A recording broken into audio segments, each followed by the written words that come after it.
श्रमजीवी क्षतिपूर्ति अधिनियम 1923 की महत्वपूर्ण शब्दावली के बारे में अपन अध्ययन करेंगे। Important terminology.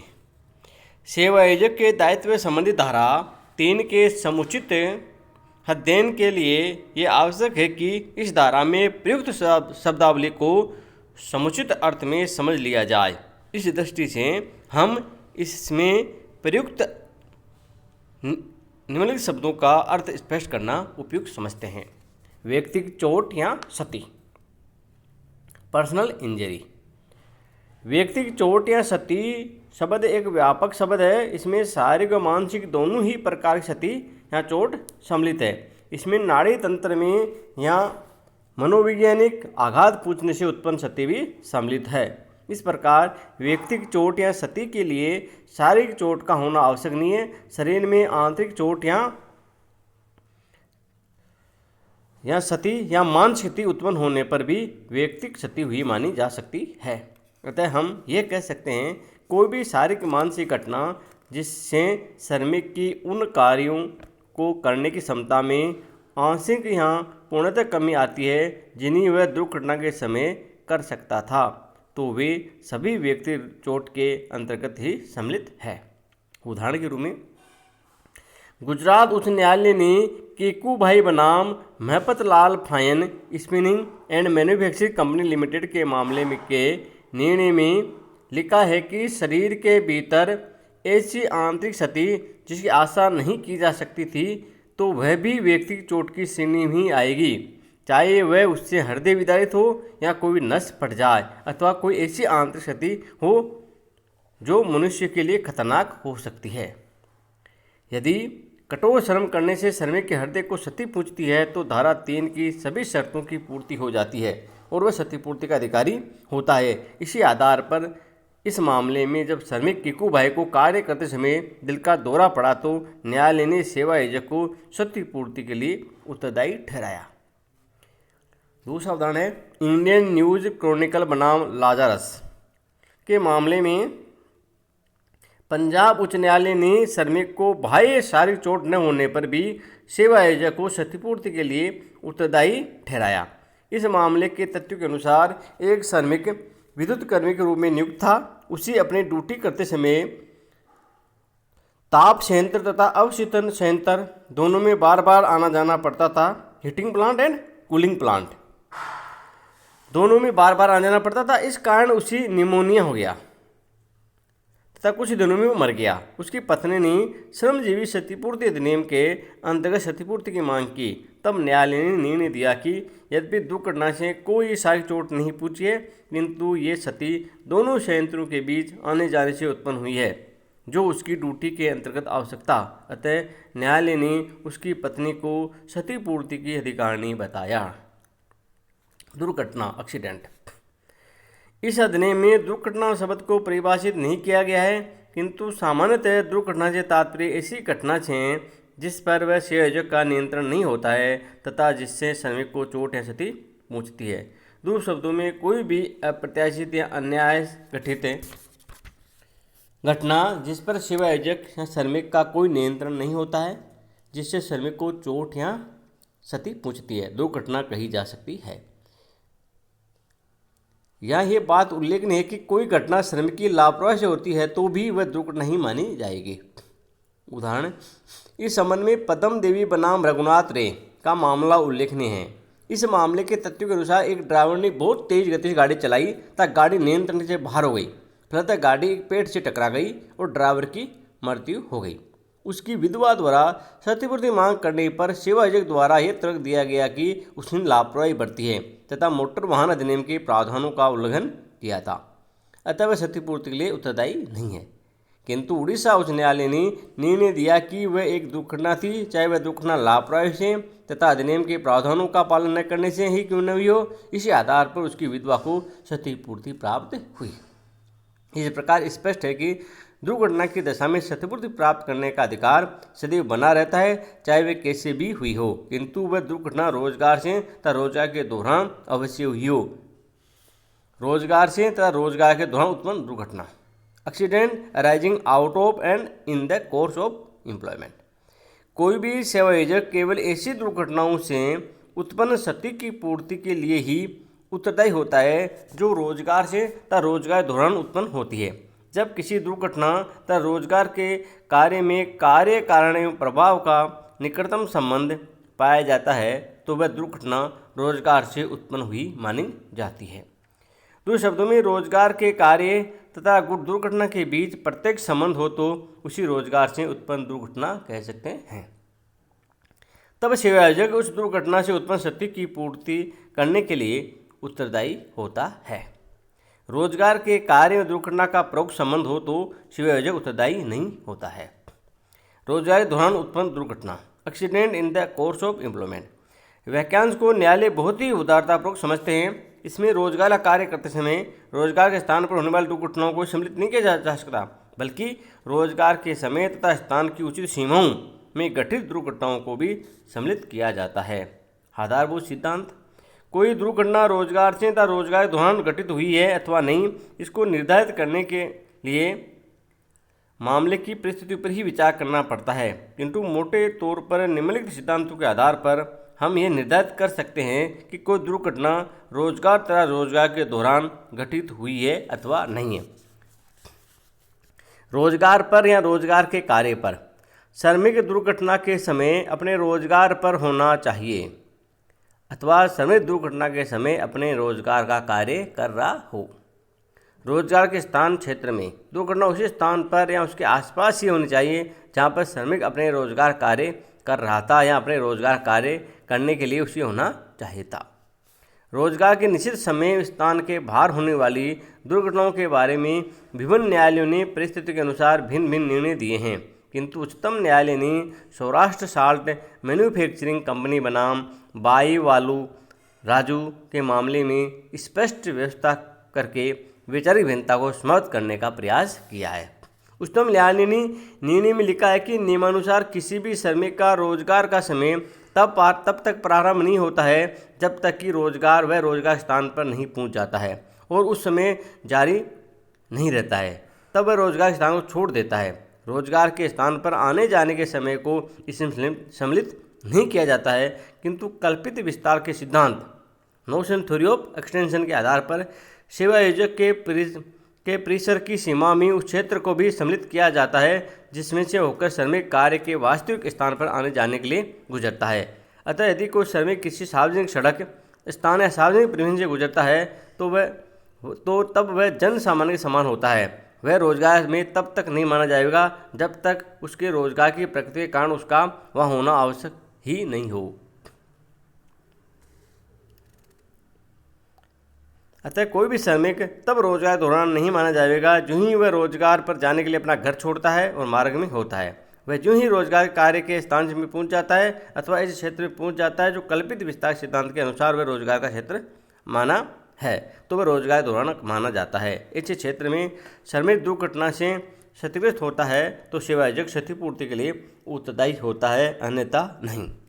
दुर्घटना का रोजगार कार्य से प्रत्यक्ष संबंध, वह कार्य जिससे या जिसके कारण दुर्घटना हुई है उसका उस श्रमिक के रोजगार के कार्य से प्रत्यक्ष संबंध होना चाहिए। ये प्रत्यक्ष संबंध भी निकटतम हो न कि दूरगामी। न्यायालय के निर्णय, न्यायालयों ने अब तक विभिन्न मामलों में कई दुर्घटनाओं को रोजगार से तथा रोजगार के दौरान हुई माना है और सेवायोजकों को क्षतिपूर्ति के लिए उत्तरदायी ठहराया है। एक श्रमिक जो नाश्ता करने के बाद पुनः अपनी ड्यूटी पर जा रहा था, उसी सांप ने डस लिया और उसकी मृत्यु हो गई। उसी रोजगार से तथा रोजगार के दौरान दुर्घटना माना। एक रात्रि चौकीदार नाइट वॉचमैन जो नौकरी से लौटने के 90 मिनट बाद मर गया, उसको सेवा के दौरान मृत माना गया क्योंकि उसी कार्यभार के दबाव या तनाव से मृत सिद्ध किया गया था। जयपुर जिले के एक सिनेमा के स्वामी द्वारा नियुक्त एक खाती सिनेमा के बाहर कुल ऊंचाई पर सुसज्जा कार्य करा था। कुछ ऊंचाई पर कार्य करते समय गिरने से वह चोट पहुंची। उच्चतम न्यायालय ने सिनेमा के स्वामी की क्षतिपूर्ति के लिए उत्तरदायी ठहराया क्योंकि रोजगार से तथा रोजगार दौरान श्रमिक को क्षति पहुंची थी। राजस्थान राज्य बनाम श्रीमती कांता के मामले में एक ड्राइवर इलेक्शन की ड्यूटी के दौरान मृत पाया गया। राजस्थान उच्चतम न्यायालय ने उसकी पत्नी को क्षतिपूर्ति के अधिकारी ठहराया। बम्बई उच्च न्यायालय के एक मामले के अनुसार एक श्रमिक को उस समय सीने के दर्द तथा सिर में चक्कर आने की शिकायत हुई, तब वह अपने माल उतारने तथा लादने के काम में लगा हुआ था। तत्पश्चात उसकी मृत्यु होने पर चिकित्सकों ने हृदय गति रुकने से मृत्यु होना बताया। न्यायालय ने निर्णय दिया कि वह रोजगार के कार्य से तथा रोजगार के दौरान उत्पन्न दुर्घटना से क्षति हुई है, अतः वे सेवायोजक क्षतिपूर्ति के लिए उत्तरदायी है। क्षतिपूर्ति राशि गणना, computation of amount of compensation. इस अधिनियम के अंतर्गत क्षतिपूर्ति राशि की गणना करने के लिए हमें क्षति या चोटों की प्रकृति को ध्यान में रखना पड़ता है। सामान्यतः दुर्घटना के परिणाम स्वरूप निम्नलिखित प्रकार की क्षति या चोट उत्पन्न हो सकती है: मृत्यु, स्थायी पूर्ण अयोग्यता, आंशिक पूर्ण अयोग्यता तथा पूर्ण या आंशिक अस्थायी अयोग्यता। इन चोटों का क्षतिपूर्ति गणना अधिनियम की धारा 4 तथा 4 अनुसूची के प्रावधानों के अनुसार ही की जाती है, किंतु गणना करते समय अधिनियम के अन्य प्रावधानों को भी ध्यान रखना होता है। यहाँ ये बात उल्लेखनीय है कि जुलाई 1984 के संशोधित अधिनियम द्वारा श्रमिक की परिभाषा से मजदूरी की 1000 रुपये तक सीमा को भी समाप्त कर दिया गया है, किंतु 2000 रुपये से अधिक मजदूरी वाले श्रमिकों की क्षतिपूर्ति राशि की गणना करते समय उनकी मजदूरी को 2000 रुपये ही मानकर गणना की जाएगी। अब हम सभी प्रकार की क्षतियों या चोटों की क्षति की पूर्ति गणना करने से संबंधित प्रावधानों का उल्लेख करते हैं। पहला है मृत्यु की दशा में क्षतिपूर्ति गणना, computation of compensation in case of death. मृत्यु की दशा में क्षतिपूर्ति गणना धारा 4 तथा 4 अनुसूची के प्रावधानों के अनुसार की जाती है। श्रमजीवी क्षतिपूर्ति अधिनियम में मई 1995 में व्यापक फेरबदल कर दिया गया है। मई 1995 में संशोधित धारा 4 के अनुसार यदि श्रमिक की मृत्यु की चोट से होती है तो मृतक की मासिक मजदूरी के 50% के बराबर राशि को संबंधित घटक से गुणा करके निर्धारित की जाएगी, अथवा 50,000 रुपये की राशि में से जो भी अधिक होगी देय होगी। धारा 4(1) है। सूत्र के रूप में क्षतिपूर्ति राशि बराबर मृतक की मासिक मजदूरी इंटू 50/100, फिर ब्रैकेट में है, फिर इंटू संबंधित घटक अथवा 50,000 रुपये की राशि, दोनों में से जो भी अधिक हो मृतक के आश्रितों को प्राप्त करने का अधिकार होता है। ये उल्लेखनीय कि संबंधित घटक 4 अनुसूची के दूसरे खाने में दिए गए हैं, जो श्रमिकों की आयु के बढ़ने के साथ घटते जाते हैं। सुविधा के लिए ये सूची अपन अध्ययन आगे करेंगे। इसके अतिरिक्त 2000 रुपये से अधिक मजदूरी पाने वाले श्रमिक की दशा में उसकी मासिक मजदूरी 2000 रुपये मानकर ही क्षतिपूर्ति राशि गणना की जाएगी। दूसरी परिस्थिति है स्थायी पूर्ण अयोग्यता की दशा में क्षतिपूर्ति गणना, computation of compensation in case of permanent total disability. जब किसी चोट से श्रमिक स्थायी रूप से पूर्ण अयोग्य हो जाता है तो उसी अपने मासिक मजदूरी के 60% के बराबर राशि को संबंधित घटक के गुणा करने से प्राप्त राशि अथवा 60,000 रुपये की राशि में से जो भी अधिक को भुगतान किया जाता है। सूत्र के रूप में क्षतिपूर्ति राशि श्रमिक की मासिक मजदूरी इंटू 60/100 इंटू संबंधित घटक अथवा 60,000 रुपये की राशि में से जो भी अधिक हो। संबंधित घटक 4 अनुसूची के दूसरे खाने में देखा जा सकता है, जो श्रमिक की आयु के अनुसार ही लागू होगा। इसके अतिरिक्त 2000 रुपये से अधिक मजदूरी प्राप्त करने वाले श्रमिक की दशा में श्रमिक की मासिक मजदूरी 2000 रुपये मानकर ही क्षतिपूर्ति की राशि की गणना की जाएगी।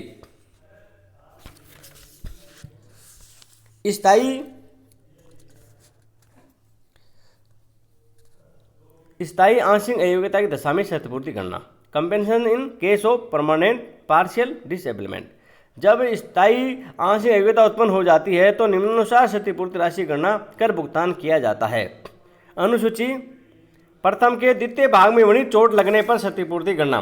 प्रथम अनुसूची के द्वितीय भाग में वर्णित चोट की क्षतिपूर्ति की राशि स्थायी पूर्ण अयोग्यता की स्थिति में दी जाने वाली क्षतिपूर्ति की राशि का वह प्रतिशत अनुपात होगा जितने की उस चोट से अनुसूची के अनुसार श्रमिक की आय कमाने की क्षमता में प्रतिशत या अनुपातिक कमी आई है। धारा 4(1)(c). सूत्र के रूप में क्षतिपूर्ति राशि कोष्टक में स्थायी पूर्ण अयोग्यता की दशा में क्षतिपूर्ति राशि इंटू चोट के कारण अनुसूची के अनुसार आय कमाने की क्षमता में आई कमी का प्रतिशत। उन चोटों की क्षतिपूर्ति गणना जिन्हें प्रथम अनुसूची में वर्णित नहीं किया गया है। प्रथम अनुसूची में वर्णित चोटों के अतिरिक्त कोई चोट आई है तो उसकी क्षतिपूर्ति गणना स्थायी राशि स्थायी पूर्ण अयोग्यता की दशा में दी जाने वाली क्षतिपूर्ति राशि का वही प्रतिशत होगा जितनी की चोट से श्रमिक की आय कमाने क्षमता में आनुपातिक कमी आने का योग्यता प्राप्त चिकित्सक के अनुमान लगाया है। धारा 4(1)(d) सूत्र में स्थायी पूर्ण योग्यता की दशा में क्षतिपूर्ति राशि की राशि इंटू चोट के कारण चिकित्सक द्वारा अनुमानित आय कमाने की क्षमता में आई आनुपातिक कमी। 2 या अधिक चोटों की क्षतिपूर्ति करना। जब किसी श्रमिक को एक ही दुर्घटना में 2 या अधिक चोटों के कारण क्षति हुई है तो उनको क्षतिपूर्ति राशि का योग कर लिया जाएगा और उसी अनुपात में क्षतिपूर्ति की जाएगी। किंतु कोई भी श्रमिक किसी भी दशा में सभी चोटों के लिए पूर्ण स्थायी योग्यता दशा में चुकाई जाने वाली क्षतिपूर्ति राशि से अधिक राशि क्षतिपूर्ति में प्राप्त नहीं कर सकेगा। पूर्ण या आंशिक अस्थायी योग्यता दशा में क्षतिपूर्ति करना। Computation of compensation in case of total और पार्शियल टेम्परेरी डिसेबलमेंट। जब कोई श्रमिक किसी चोट से अस्थायी रूप से आंशिक या पूर्ण अयोग्य हो जाता है तो उसी अर्धमासिक आधार पर क्षतिपूर्ति राशि का भुगतान किया जाएगा।